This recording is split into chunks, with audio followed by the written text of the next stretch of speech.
ಕರ್ನಾಟಕದಲ್ಲಿ ಮೊಟ್ಟಮೊದಲ ಬಾರಿಗೆ ಶರಣ ಸಾಹಿತ್ಯ ಸಮ್ಮೇಳನ ನಮ್ಮ ಯಡಿಯೂರಿನಲ್ಲಿ ನಡೆದದ್ದು ತುಂಬ ಖುಷಿ ಕೊಡುವಂಥ ವಿಚಾರ. ಹಾಗೆ ನನ್ನ ಮಗಳು ಲೋಲಾಕ್ಷಿ ಕೂಡ ಇದರಲ್ಲಿ ಭಾಗವಹಿಸಿ ಭಾಷಣ ಮಾಡಿದ್ದಾಳೆ. ಅದು ಇನ್ನೂ ಸಂತೋಷದ ವಿಚಾರ ನನಗೆ.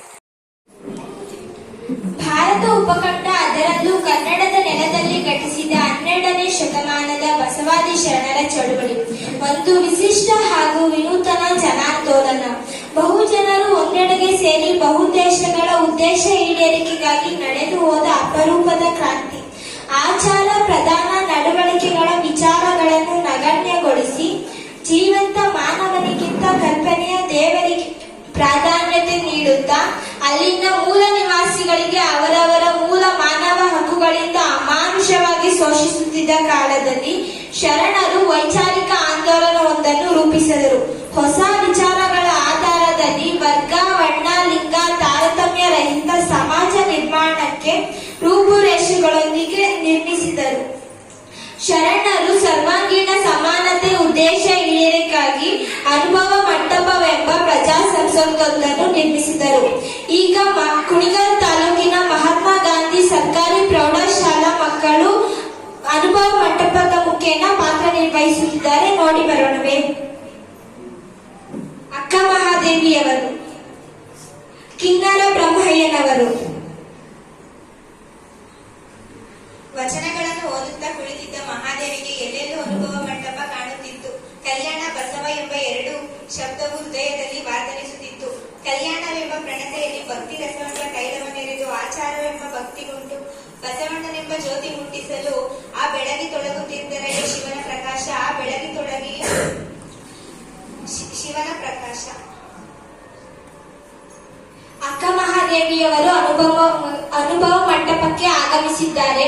ಕಿನ್ನರ ಬ್ರಹ್ಮಯ್ಯನವರು, ಅಲ್ಲಮ ಪ್ರಭುಗಳು, ಬಸವಣ್ಣನವರು ಅಕ್ಕ ಮಹಾದೇವಿಯವರನ್ನು ಪ್ರಶ್ನಿಸಲು ಕಾತುರರಾಗಿದ್ದಾರೆ.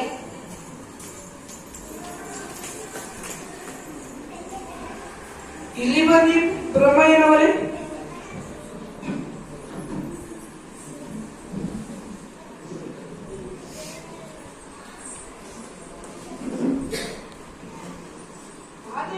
ಮಹಾದೇವಿಯರನ್ನು ಪರೀಕ್ಷಿಸಿ.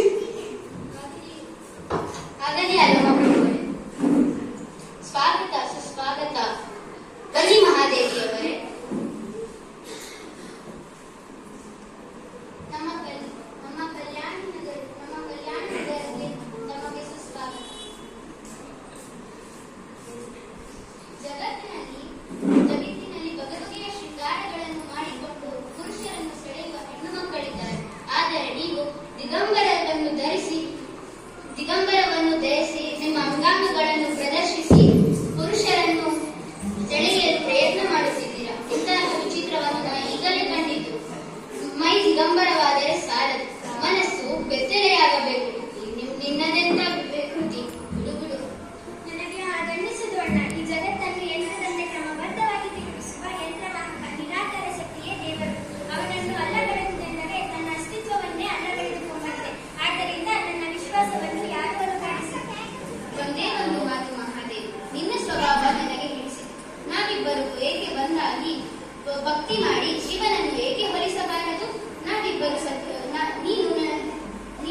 ನಿನ್ನ ಸನ್ಯಾಸ ಜೀವನವನ್ನು ಬಿಟ್ಟು ನನ್ನೊಂದಿಗೆ ಮದುವೆಯಾಗು. ನಾವಿಬ್ಬರು ಸತಿಪತಿಗಳಾಗಿ ದಾಂಪತ್ಯ ಜೀವನವನ್ನು ಏಕೆ ನಡೆಸಬಾರದು? ಜೀವನದಲ್ಲಿ ಲಗ್ನವು ಒಂದೇ ಬಾರಿಗೆ ಅಣ್ಣ. ನಾನು ಚೆನ್ನಮಲ್ಲಿಕಾರ್ಜುನನೊಡನೆ ಮದುವೆಯಾಗಿದ್ದು ನನ್ನ ತನುಮನಗಳೆಲ್ಲ ಅವನಿಗೆ ಮೀಸಲಾಗಿದೆ. ಬೇರಾರಿಗೂ ಕೊಡುವ ಅಧಿಕಾರ ನನಗಿಲ್ಲ. ಸಾಕು ತಾಯಿ, ಸಾಕು. ನಿನ್ನ ಮಾತುಗಳನ್ನು ಕೇಳಿ ನನಗೆ ಪಶ್ಚಾತ್ತಾಪವಾಗಿದೆ.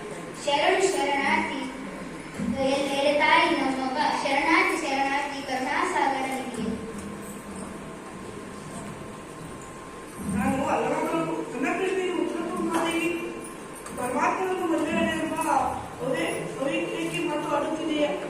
ಮದುವೆ ಎಂದರೇನು? ನೀನು ಯಾರ ಶಿಕ್ಷೆ ಮದುವೆಯನ್ನು? ನಿನ್ನ ಮದುವೆಯ ಸಂಭ್ರಮ ಏನು? ವ್ಯವಸ್ಥೆ ಬಗ್ಗೆ ಏನು ಎಂದು ಪುನಃ ಪ್ರಶ್ನಿಸಬೇಡಿ. ನಾನೇ ಹೇಳಿಬಿಡುವೆ. ಜಲದ ಮಂಟಪದ ಮೇಲೆ ಹುಲಿಯ ಚಪ್ಪರವನ್ನಿಕ್ಕಿ ಹಾಲಿಕಲ್ಲ ಹಾಸಿ ಕಾಲಿಲ್ಲದ ಹೆಂಡತಿಗೆ ತಲೆಯಿಲ್ಲದ ಗಂಡವನ್ನು ಮದುವೆಯಾದರು.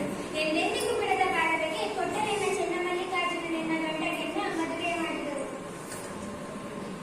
ನೀವು ಮಾತಿನಲ್ಲಿ ಬರುತ್ತಿದ್ರೆ ಆ ಒಗಟನ್ನು ಸರಿಯಾಗಿ ಫ್ರೆಂಚ್ ಭಾಷೆಯಲ್ಲಿ ಏನು? ಸದ್ಭಕ್ತಿ